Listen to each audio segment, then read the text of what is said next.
آج ہم سارے ادھر موجود ہیں سائفر کے ٹرائل کے لیے، مگر جس طرح سے 22 تاریخ کو بھی ٹرائل کورٹ یہاں پہ نہیں آئی تھی اور بغیر ملزمان کی حاضری کیے ڈیٹ ڈال دی گئی تھی 23 دسمبر کی، آج بھی اسی طرح کا ہوا ہے کہ ٹرائل کورٹ یہاں نہیں آئی اور ہمیں اطلاع دے دی گئی کہ جی آپ کی تاریخ ہو گئی ہے اور 3 جنوری کو دوبارہ سے سائفر کیس کو ٹیک اپ کیا جائے گا۔ حالانکہ میں سمجھتا تھا آج ٹرائل کورٹ کا آنا اس لیے ضروری تھا کہ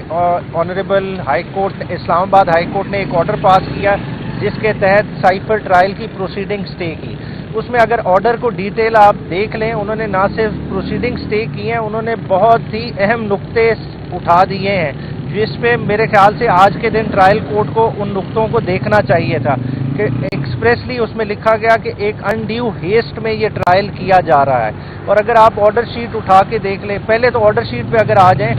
عدالت کی طرف سے اسلام آباد ہائی کورٹ کی طرف سے یہ بھی اعتراض اٹھایا گیا کہ اگر آپ نے سیکشن 14 کی درخواست الاؤ کر دی تھی اور اس کو ان کیمرہ ٹرائل کر دیا تھا تو اس کی ایویڈنس کی کاپیاں کیسے باہر آ گئی، اور عدالت نے خود وہ کاپیاں تمام کی تمام ایویڈنس کی اٹیسٹڈ کاپیاں جاری کی ہوئی ہیں۔ تو اگر دیکھا جائے تو عدالتی عملے نے اپنے آپ کو خود ہی آفیشیل سیکرٹ ایکٹ کے اگینسٹ ایکسپوز کر لیا ہے، اور یہ چیز بہت غور طلب ہے کہ اب اس کے بارے میں اسلام آباد ہائی کورٹ کیا فائنڈنگ دیتی ہے۔ ساتھ ہی ساتھ جس عجلت سے یہ ٹرائل کنڈکٹ کرنے کی کوشش کی جاتی رہی، آپ نے دیکھا کہ تمام کے تمام گواہان 25 کے 25 گواہان 23 تاریخ کو زبردستی ریکارڈ کیے گئے، حالانکہ وکلاء کی طرف سے اعتراض آیا کہ مین وکیل موجود ہی نہیں ہے، مگر ٹرائل کورٹ بجد رہی اور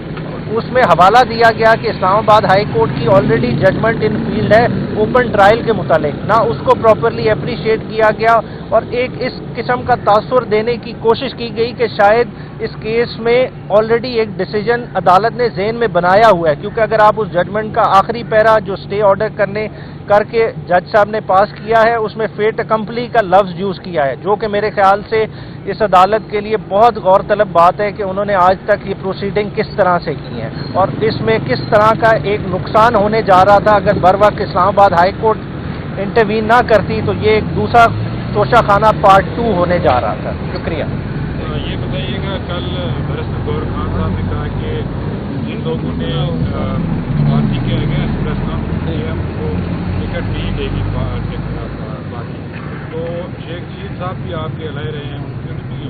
جو ہے جیل میں رہے ہیں، ان کے متعلق کوئی فیصلہ ہوا ہے ابھی تک؟ اچھا دیکھیں، یہ دو مختلف باتیں ہیں۔ اگر جو بات ہے کہ جو پریس کانفرنسز والی ہے، دیکھیں پریس کانفرنسز ان لوگوں نے کی جو ہماری جماعت کا حصہ تھے، جس بھی وجہ سے کی ان میں ڈیٹیل نہیں جاتے، کچھ نے خالی پریس کانفرنسز کی، کچھ پریس کانفرنس کی سٹیج سے بھی آگے چلے گئے، وہ ہماری مخالفوں کی صف میں آ کے کھڑے ہو گئے، مگر جو اوور آل ابھی تک خان صاحب کا ویو ہے ان کا یہ ہے کہ میں اگر کسی پریس کانفرنس والے شخص کو باہر لیتا ہوں تو جن لوگوں نے پریس کانفرنس نہیں کی ہے ان کے ساتھ زیادتی ہے، کہ اوور آل دیکھیں زیادتی تو سب کے ساتھ ہو رہی ہے نا، دباؤ تو سب پہ ہے، تو کچھ لوگ اپنے پیروں پہ کھڑے رہے تو آج ان کو اگنور کر دیا جائے اور پھر ہم کہیں کہ جو ٹکٹ کا مرحلہ آ گیا ان کو کنسیڈر کر لیں، تو اس کانٹیکس میں بیرسٹر غور نے کل چیئرمین صاحب کا پیغام آپ تک پہنچایا تھا۔ جس طرح آپ شیخ رشید صاحب کی بات کر رہے ہیں، دیکھیں وہ ہمارے الائے رہے ہیں، الائنسز کے لحاظ سے اب مختلف پارٹیز ہمارے ساتھ رابطے میں ہیں، جس طرح JUI شیرانی گروپ ہو گیا، متحدہ وحدت المسلمین ہو گئی، اور کافی ساری جماعتیں ہیں جن کے ساتھ رابطے چل رہے ہیں۔ الائنسز کا فیصلہ ہوگا الیکشن کے قریب، اس میں دیکھیں ہم ایڈجسٹمنٹ میں چلے جاتے ہیں، سیٹ ایڈجسٹمنٹ میں تو وہ ایک ڈفرنٹ بات ہوگی۔ اسلام آباد ہائی کورٹ نے آج مشاورت کے لیے اجازت دے دی ہے گور خان صاحب کو، تو کب تک یہ پروسیس کمپلیٹ ہوگا اور ٹکٹنگ کا فیصلہ ہوگا؟ دیکھیں اوور آل جس طرح سے ٹکٹنگ کا تھا کہ KPK کی اور پنجاب کی جب 14 مئی والا الیکشن تھا، خان صاحب نے پوری ایکسرسائز کی ہوئی تھی اور ابھی بھی گائے بگائے چیزوں پہ ڈسکشن ہوتی رہتی ہے، تو خان صاحب کے ذہن میں بلو پرنٹ ہے، مگر اب یہ فارملی گور خان صاحب آ جائیں گے کیونکہ چیئرمین ہے، وہ چیئرمین صاحب اپنے چیئرمین سے کنسلٹ کر لیں گے اور وہ consultation with in this week final ہو جائے گی، کیونکہ جو ہم دیکھ رہے ہیں وہ 30 کی لسٹیں دیکھ رہے ہیں، جو ہمارا خدشہ ہے، کیونکہ دیکھیں یہ ہے ROs کا الیکشن، آپ دیکھیں گے میری بات کی تائید آپ کو کل مل جائے گی،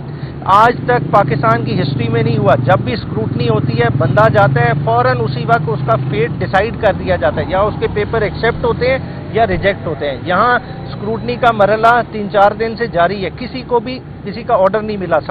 ساروں کو کہا جا رہا ہے کہ 30 تاریخ کو لسٹیں لگا دی جائیں گی، آپ کو آپ کا فیٹ پڑتا چلے گا۔